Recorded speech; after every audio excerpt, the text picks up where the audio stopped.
자본주의의 심장부인 이곳에서 단 한 명의 투자자가 거대 기업의 운명을 송두리째 뒤바꿀 수 있다는 사실이 여러분은 믿어지십니까?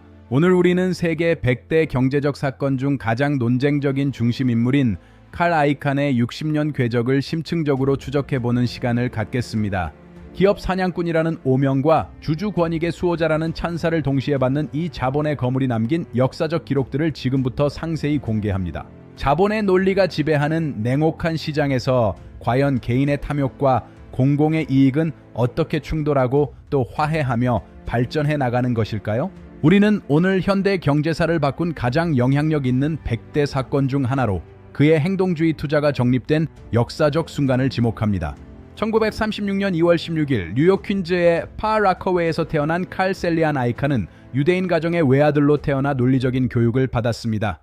그는 1957년 프린스턴 대학교에서 철학 학사 학위를 취득하였으며 경험주의적 의미 기준에 관한 졸업 논문을 통해 사고의 깊이를 더했습니다.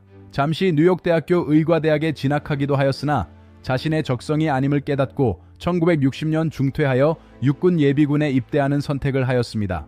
아이칸 아엔 컴퍼니를 설립한 그는 저평가된 기업의 내재 가치를 찾아내어 수익을 극대화하는 자신만의 독창적인 투자 모델을 정립해 나갔습니다. 그는 위험 차익 거래와 옵션 전략을 통해 남다른 수리적 감각을 발휘하였으며 이는 훗날 그의 복잡한 인수 전술의 핵심적인 무기가 되었습니다. 1968년 삼촌으로부터 빌린 40만 달러와 자신의 자산 15만 달러를 합쳐 마침내 뉴욕 증권거래소의 의석을 매입하며 독립의 기틀을 마련했습니다. 아이칸의 철학은 명확했습니다. 무능한 경영진이 지배하는 기업은 반드시 해체되거나 개편되어 그 숨겨진 가치가 주주에게 돌아가야 한다는 것이었습니다. 1978년 가전제품 제조사인 타판 컴퍼니의 지분을 대량 확보하며 그는 처음으로 경영진을 상대로 공격적인 요구를 제기하는 실험을 감행했습니다. 회사를 일렉트로룩스에 매각하도록 압박하여 투자금을 단기간에 2배로 불린 이 사건은 행동주의 투자의 서막을 알리는 강력한 신호탄이었습니다. 1980년대 들어 그는 기업 사냥꾼이라는 명성을 얻으며 경영진이 가장 두려워하는 인물로 떠올랐고 그린메일 전술의 대가로 군림하였습니다. 그는 타겟 기업의 지분을 대량 매집한 뒤 경영권을 위협하여 자신들의 주식을 높은 프리미엄에 되사도록 강요하는 냉혹한 전술을 구사했습니다. 아이칸의 철학은 명확했습니다. 무능한 경영진이 지배하는 기업은 반드시 해체되거나 개편되어 그 숨겨진 가치가 주주에게 돌아가야 한다는 것이었습니다. 이러한 그의 행보는 자본주의의 정글에서 생태적 균형을 유지하는 필수적인 역할을 수행한다는 논리와 약탈적 파괴라는 비판 사이에서 춤추었습니다. 1985년 그는 트랜스 월드 항공사의 지분 20.5%를 확보하며 역사상 가장 충격적인 항공사 인수 합병의 첫 단추를 꿰었습니다. 노조는 더욱 가혹한 구조조정을 예고한 프랭크 로렌조를 피하기 위해 차악으로 아이칸을 선택하며 연간 2억 달러의 임금 삭감을 약속했습니다. 직원들의 희생을 발판 삼아 경영권을 장악한 그는 1988년 12억 달러 규모의 차입 매수를 통해 상장 기업이었던 항공사를 사유화하였습니다. 하지만 이 과정에서 발생한 5억 4천만 달러의 거대 부채는 항공사의 재무 구조를 돌이킬 수 없는 파멸의 구렁텅이로 밀어넣는 결과를 초래했습니다. 부채를 갚기 위해 그는 항공사의 가장 소중한 자산이었던 런던 노선을 아메리칸 항공에 4억 4,500만 달러에 매각하는 초강수를 두었습니다. 경쟁력을 상실한 항공사는 결국 1992년과 1995년 연이어 파산 보호를 신청하게 되었고 수많은 노동자들이 일자리를 잃는 비극을 맞이했습니다. 회사는 무너졌으나 그는 개인적으로 4억 6,900만 달러의 이익을 남겼으며 이는 자산 약탈의 전형적인 사례로 경영학 교과서에 영원히 기록되었습니다. 1986년 미국 철강 산업의 자존심이었던 USX를 향해 던진 80억 달러 규모의 적대적 인수 제안은 월스트리트 전체를 큰 충격에 빠뜨렸습니다. 그는 철강과 에너지 부문을 분리하여 숨겨진 가치를 창출하라고 압박하였으며 이로 인해 주주들은 전례 없는 자산 증대의 기회를 가질 수 있었습니다.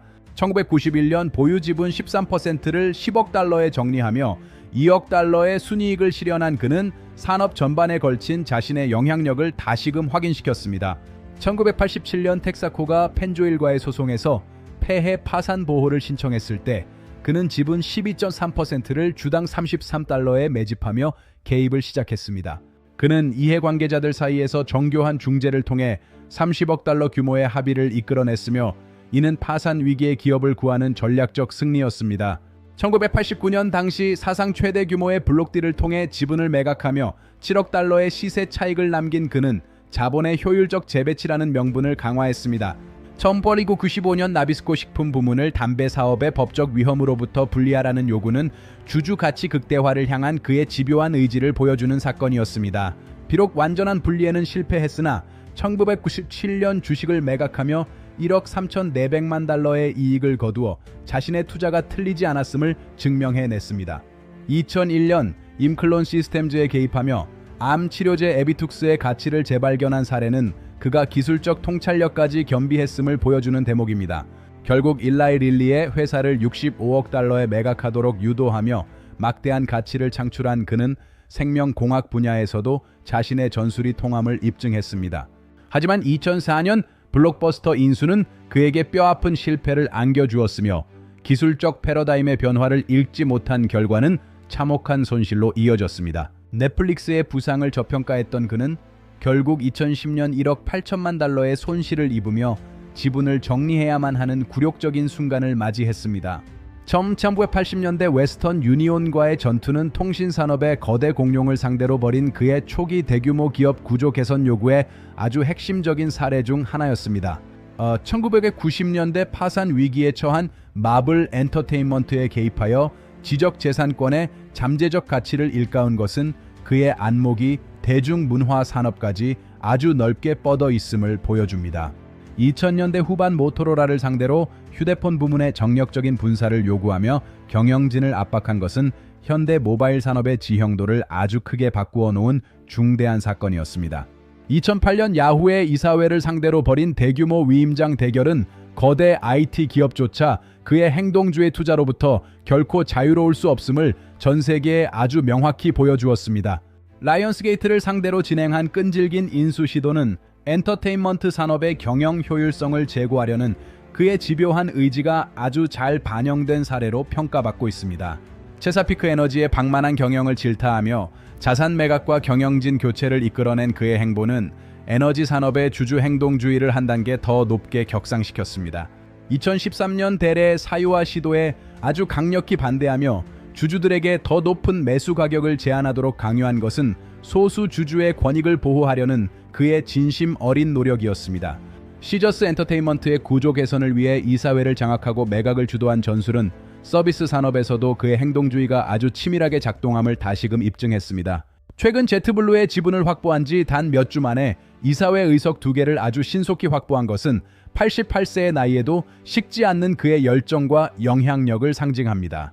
그의 행보는 단순한 투자를 넘어 월스트리트라는 거대한 체스판에서 킹을 움직이는 전략가와 같았습니다. 모든 결정은 치밀한 계산 끝에 나온 정교한 한 수였으며 시장의 판도를 바꾸는 결정적인 계기가 되었습니다. 성공의 비결은 보이지 않는 곳에서의 처절한 분석과 치밀한 준비에 있었습니다. 그는 남들이 지나치는 재무제표의 작은 숫자 하나까지 돋보기로 들여다보듯 꼼꼼히 조사하며 숨겨진 가치를 찾아냈습니다. 그의 눈은 단순히 현재의 주가를 보는 것이 아니라 기업이 가진 본질적인 가치와 미래의 성장 동력을 꿰뚫어 보고 있었습니다. 그 날카로운 통찰력이야말로 60년 동안 그를 정상의 자리에 머물게 한 가장 강력한 원천이었습니다. 그의 영향력은 뉴욕의 마철로 숲 사이로 뻗어나가며 거대 공룡 기업들의 이사회를 긴장시켰습니다. 자본의 힘으로 무장한 그의 한마디는 시장의 질서를 재편하는 강력한 법령과도 같았습니다. 60년이라는 긴 세월 동안 그는 월스트리트의 산증인으로서 수많은 역경과 환희의 순간을 함께해왔습니다. 흐르는 시간 속에서도 그의 투자 철학은 더욱 견고해졌으며 후대 투자자들에게 지워지지 않는 이정표를 남겼습니다. 그 결과로 쌓아 올린 막대한 자산은 그의 승리를 상징하는 지표이자 동시에 그가 짊어져야 할 책임의 무게이기도 했습니다. 자본주의의 정점에서 그가 거둔 성과는 단순한 숫자를 넘어선 시대의 기록이었습니다. 생명공학 분야로의 과감한 진출은 그의 투자가 단순한 기계적 분석을 넘어 미래 산업의 핵심을 꿰뚫고 있음을 보여주었습니다. 유전 정보의 결합처럼 복잡한 시장의 구조를 이해하고 개입하는 그의 능력은 탁월했습니다. 디지털 시대에 접어들며 그는 SNS를 통한 여론 형성이라는 새로운 전술을 도입하여 행동주의의 지평을 더욱 넓혔습니다. 끊임없는 진화였습니다. 시장이라는 거대한 강물은 한순간도 멈추지 않고 흐르며 그는 그 흐름의 가장 깊은 곳에서 거대한 파동을 만들어내는 중심점이 되었습니다. 폐쇄적인 이사회실의 문을 열고 주주의 목소리를 전달하는 그의 투쟁은 기업 민주주의라는 새로운 담론을 형성하는 중요한 계기가 되었습니다. 이후 수십 년간 칼 아이칸은 월스트리트의 판도를 바꾸는 수많은 전투를 치렀습니다. 그는 단순한 투자자를 넘어 기업 지배구조의 근간을 뒤흔드는 강력한 행위자로서 자신의 위치를 공고히 했습니다. 우리는 그의 수많은 인수 사례와 주주 행동주의의 구체적인 전술들을 하나씩 세밀하게 살펴보며 자본시장의 본질을 탐구하고자 합니다. 2012년 넷플릭스에 대한 10% 지분 매수 결정부터 팀 쿡의 애플을 향한 공세, 그리고 이베이와 페이팔의 분사 요구까지 그의 모든 결정은 시장에 엄청난 파급력을 미쳤습니다. 빌 에크먼과의 허벌라이프 대전은 단순한 수익 실현을 넘어 개인적 자존심과 철학의 충돌을 보여주었으며 쇼스퀴즈라는 정교한 전술로 승리를 거둔 과정은 여전히 많은 투자자들에게 회자되고 있습니다. 하지만 2023년 힌덴버그 리서치의 보고서와 2024년 증권거래위원회와의 벌금 합의는 그의 제국에 유례없는 시련을 안겨주었습니다. 폰지 사기 의혹과 미공시 주식담보대출 문제는 그가 쌓아온 도덕적 신뢰를 위협하고 있습니다. 그럼에도 불구하고 그는 연평균 31%라는 경이로운 수익률을 기록하며 워런 버핏조차 앞지르는 성과를 거둔 전설적인 인물입니다. 우리는 그의 유산이 현대 자본주의에 미친 긍정적 영향과 부정적 영향을 동시에 분석하며 주주 민주주의의 진정한 의미를 되새겨 보아야 합니다. 칼 아이칸의 역사는 곧 월스트리트의 역사이며 그가 남긴 격언과 전술은 앞으로도 오랫동안 투자자들의 길잡이가 될 것입니다. 이제 우리는 그의 긴 여정을 마무리하며 경제적 정의와 자본의 미래에 대한 해답을 찾고자 합니다. 그는 단순한 투자자를 넘어 기업 지배구조의 근간을 뒤흔드는 강력한 행위자로서 자신의 위치를 공고히 했습니다. 우리는 그의 수많은 인수 사례와 주주 행동주의의 구체적인 전술들을 하나씩 세밀하게 살펴보며 자본시장의 본질을 탐구하고자 합니다. 2012년 넷플릭스에 대한 10% 지분 매수 결정부터 팀 쿡의 애플을 향한 공세, 그리고 이베이와 페이팔의 분사 요구까지 그의 모든 결정은 시장에 엄청난 파급력을 미쳤습니다. 빌 에크먼과의 허벌라이프 대전은 단순한 수익 실현을 넘어 개인적 자존심과 철학의 충돌을 보여주었으며 쇼스퀴즈라는 정교한 전술로 승리를 거둔 과정은 여전히 많은 투자자들에게 회자되고 있습니다. 하지만 2023년 힌덴버그 리서치의 보고서와 2024년 증권거래위원회와의 벌금 합의는 그의 제국에 유례없는 시련을 안겨주었습니다. 폰지 사기 의혹과 미공시 주식담보대출 문제는 그가 쌓아온 도덕적 신뢰를 위협하고 있습니다. 그럼에도 불구하고 그는 연평균 31%라는 경이로운 수익률을 기록하며 워런 버핏조차 앞지르는 성과를 거둔 전설적인 인물입니다. 우리는 그의 유산이 현대 자본주의에 미친 긍정적 영향과 부정적 영향을 동시에 분석하며 주주 민주주의의 진정한 의미를 되새겨 보아야 합니다. 칼 아이칸의 역사는 곧 월스트리트의 역사이며 그가 남긴 격언과 전술은 앞으로도 오랫동안 투자자들의 길잡이가 될 것입니다. 이제 우리는 그의 긴 여정을 마무리하며 경제적 정의와 자본의 미래에 대한 해답을 찾고자 합니다. 칼 아이칸의 이름은 자본시장의 역사와 함께 영원히 찬란하게 빛날 것입니다. 시청해주신 모든 분들께 깊은 감사의 인사를 올립니다. 칼 아이칸의 60년 연대기를 통해 우리는 자본의 냉혹함과 그 안에 숨겨진 변화의 가능성을 동시에 목격하는 아주 귀중한 시간을 가졌습니다. 자본시장의 거대한 흐름 속에서 여러분 모두가 현명한 통찰을 얻으시고 늘 번영과 축복이 가득한 삶을 누리시기를 진심으로 기원하겠습니다. 오늘의 다큐멘터리가 유익하셨다면 구독과 좋아요를 눌러주세요. 시청해주셔서 진심으로 감사합니다. 다음에도 더욱 깊이 있는 내용으로 찾아뵙겠습니다.